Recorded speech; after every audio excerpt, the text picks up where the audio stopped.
The first question is regarding your book, your new book. Hope is a central theme that runs through the book, of course, including the title. What are some of the ways that we can inspire hope in other people, considering the dark times that face humanity and the real sort of challenges we as a species face today? Well, there's no denying the fact that, yes, indeed, we're in very, very dark times, politically, socially, and especially environmentally. And we face the challenge of climate change and loss of biodiversity. These two are linked. And of course, we brought this on ourselves by our absolute disrespect of the natural world, just as we brought this pandemic on ourselves by our disrespect of animals. So where lies the hope? I think the reason that I find this book comes out at the right time is because if we lose hope, then we're doomed. Because if you lose hope, why bother? I mean, there's nothing I can do that will make a difference. So the main message is that every single one of us makes some impact on the planet every single day. And if all those who can make wise choices, ethical choices in how they live, what they buy, what they wear, what they eat, especially what they eat, then, we start moving in the right direction. Yes, I spent a lot of time thinking about what do I mean by hope. It's not looking at the world through rose-tinted spectacles and saying, I hope everything's going to be okay. It's not like that.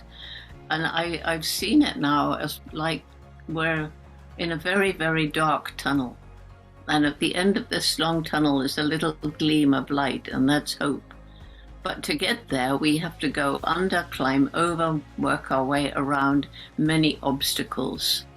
But if we give up and just stay at the end of the tunnel, hope will not come. So that's how I'm looking at hope.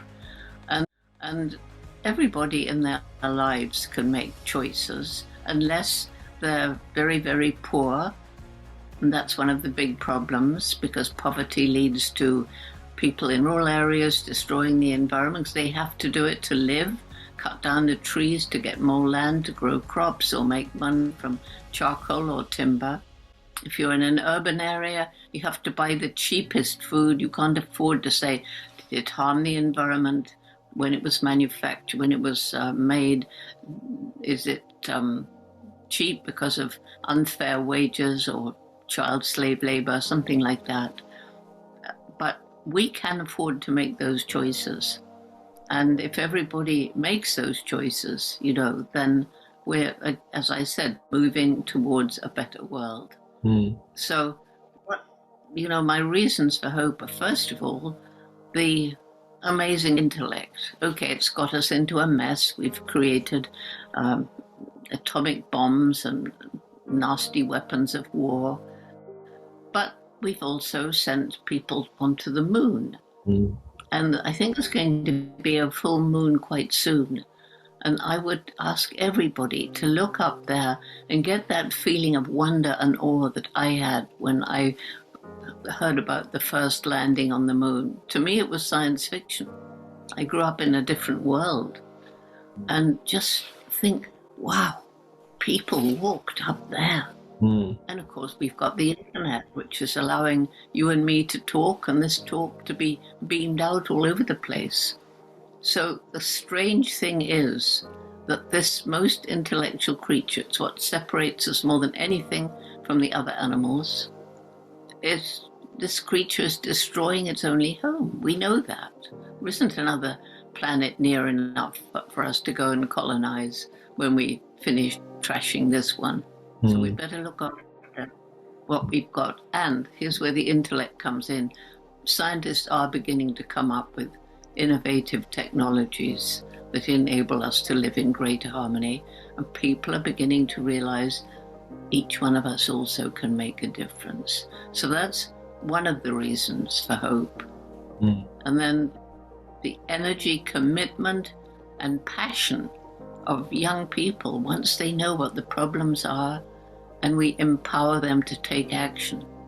And, it was back in 91, I was meeting people as I was traveling, lecturing, young people all over the world.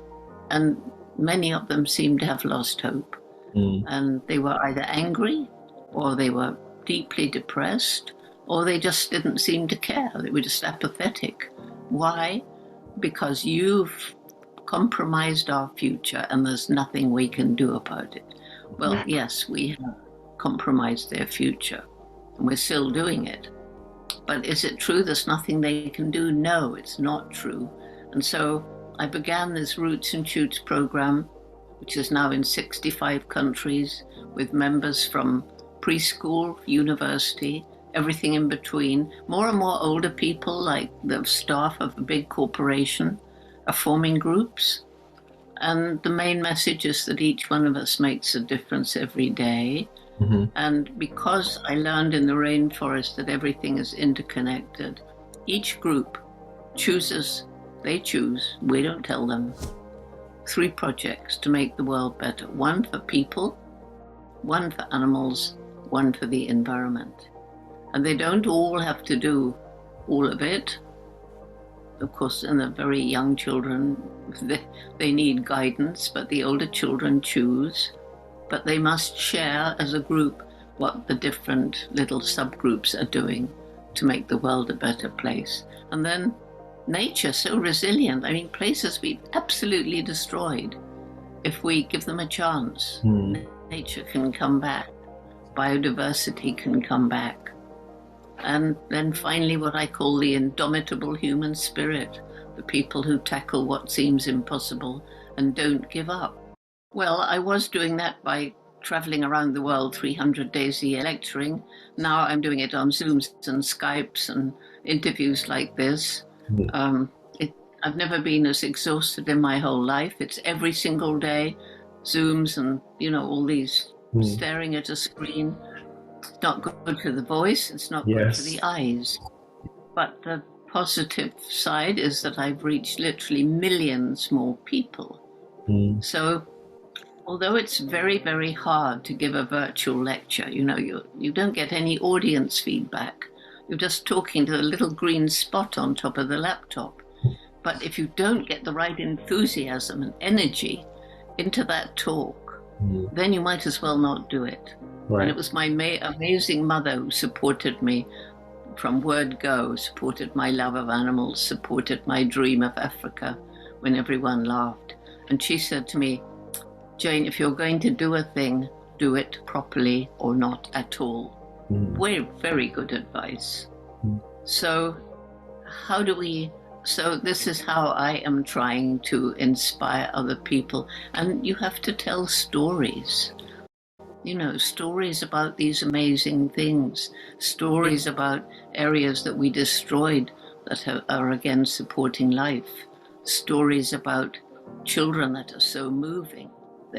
That's the way, if people say, oh, she did it, I can do it too. Well, I think actually I learned a lot from animals when I was a child, because as I've said, I was born loving animals, and we were lucky to have a big garden. We had very little money, but it was my grandmother's house, and the mortgage was paid by her son, who was a surgeon, the only one who had money. Anyway, we've got this nice big garden, and I was out there, and I'm near the ocean, the Mediterranean Channel, and there's cliffs rising up, and I would be there watching the squirrels and the birds and things.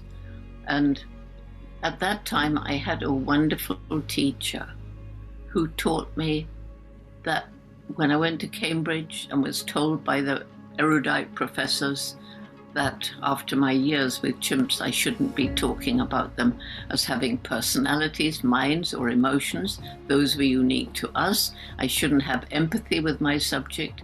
To be a good scientist, you must be coldly objective. But I'd learned as a child that was absolutely not true. And that was my dog, Rusty, who's behind me here. And so I was able to stick up for myself. I didn't argue with the professors. I just went on quietly describing the amazing behavior of the chimps, how they care for each other, how they hug and kiss, how they swagger, how They compete for dominance, rather like male human politicians. Sadly, that they have this dark, aggressive side, but also show love and compassion. And so when I was told that there was a difference in kind between us and other animals, it really shocked me. Luckily, the National Geographic Centre filmmaker, Hugo van Lawick, and what with my detailed descriptions, minute by minute, of chimp behavior, and then Hugo coming along with film, showing tool using and things, science gradually changed. It isn't my way to be argumentative and, say, no, you're wrong. Just quietly go on, and you find that you turn people around. And certainly back then, when the world was very much more male-dominated, even than it is now, if I'd started arguing with these erudite older males, they would have got angry and probably been thrown out. I think people have to change from within. Well, it comes in from scientists thinking like those professors at Cambridge and just believing in themselves, I suppose, although I can't quite believe that they did. And I think, when people say, what do you think your major contribution has been? I think it is. Once science accepted that chimpanzees, whom we share 98.6% of our DNA, and all these behaviors that I mentioned, by the way, I don't think they're particularly innocent. They're too like us. They can be really mean and nasty. But with cows and sheep, yes. Anyhow, so once you realize that there really isn't this barrier that science had erected, then it's not just the chimpanzees who are sentient, feeling, emotional beings with their own individuality. You can stretch right down, and now science is becoming open to these things. You can actually study animal emotions. I couldn't have back in 60 because it didn't exist. But now you can study it. And I'm sure you've seen My Octopus Teacher, this wonderful film about, the relationship with an octopus that got an Oscar. And so for students wanting to study animal behavior, it's a very exciting time because we're finding out more and more. And the tragedy, of course, is that billions of animals are in these awful factory farms. And it's not just the unbelievable cruelty of sentient beings, unbelievable cruelty, but it's also the fact it's trashing the environment, destroying habitats in order to grow the grain to feed them, masses of fossil fuel to get the grain to the animals to be slaughtered, the meat to the table, using a lot of water in places where water is increasingly scarce. And finally, all of these animals are producing methane, which is one of the very, very virulent greenhouse gases. And quite a large percent of methane going up into the environment is from intensive animal farming. And then, of course, we've got the farming of crops. I'm not saying they're intellectual, sentient beings, although we do know that trees communicate. But this intensive farming, with its use, relying on chemical pesticides, herbicides, artificial fertilizer, it's killing the soil. And as pests and non-pests are killed, that's harming the biodiversity of huge areas, these monocultures. Those are the things that we've got to fight to stop.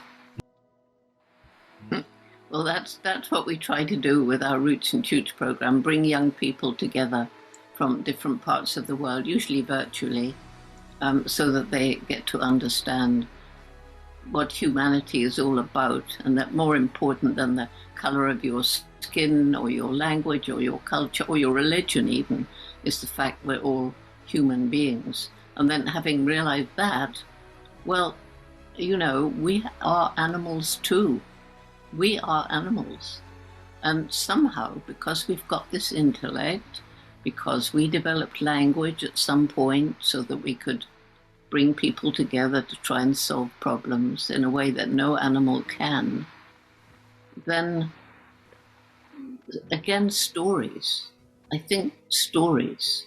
And anyway, this is what we try to do with Roots and Tutes, to let young people know, one, that they matter, but two, don't be angry. You need anger to start something, but don't show it. Just let it be a driver of positive action, probably. I mean, to me, hope is everything, because if you're not hoping what you're doing is going to work, why bother to do it? So I totally sympathize with people who feel they're getting nowhere. You know, we've got COP26. I'm not thrilled with what I hear coming out of COP26. Lots of pledges, yes. We've had so many big meetings with pledges and promises and commitments that haven't been followed through, and I pray I'm wrong and that these commitments will be followed through, will be laws enacted to make it happen. But I don't know. So it's ultimately going to be up to us. And I think one good sign is that some of our very early Roots and Tute, we began in 91, they're now out in decision-making positions, some of them, and they hang on to the values they acquired. I don't know why we didn't push them into it, but just one example, is the environment minister in Tanzania, at a time when a previous president was threatening death to anyone who opposed his plan to build a dam in a beautiful area. But this man opposed him, and luckily didn't lose his life. He lost his job, of course. But those are the values that we need people to have. And without hope, you won't bother to do things like that. So my final question to you, Jane, is what are some of the, once someone has read your book, what are some of the things you want people to think, feel, and do once they've completed your book? Well, basically what I've said. I want them to realize that they as an individual do matter. I can't say exactly what people should think and act and do, because it's going to be different depending how old you are, which country you're in. It's translated already into 12 languages, I think. Amazing. It's going to depend, yes, I think so. Anyway, it's going to depend on your job, what you do, what kind of differences you can make. But one thing we all have to do is to try and leave as light an ecological footprint as we can, to think about how we use energy, to think about whether we could walk or ride a bicycle, to think about what we buy and wear and how it was made. And consumer pressure really is making a difference to many big businesses. And I was talking to the CEO of a big corporation, international, the other day, and it's a corporation that has it's almost completely off the grid, following up to look for ethical behavior along the supply chain and in the country where the goods are produced. And he said, Jane, there were 3 reasons why I changed. One, I saw the writing on the wall. If we go on using nature's finite natural resources as though they're infinite, when in fact in some places they're being used faster than nature can replenish them, then that's the end of our business and us. Then he said, secondly, consumer pressure. More and more people are demanding ethically produced goods. We have to get better labeling. That's something else people can fight for. But he said what tipped the balance was about 5 years ago, 6 years ago, my little girl was 10, and she came back from school one day and she said, Daddy, they're telling me that what you're doing is hurting the planet. That isn't true, is it? It's my planet too. Wow. That he said. And I truly think it's when head and heart work together that we can attain our true human potential. Each of us in our own way, in our own sphere.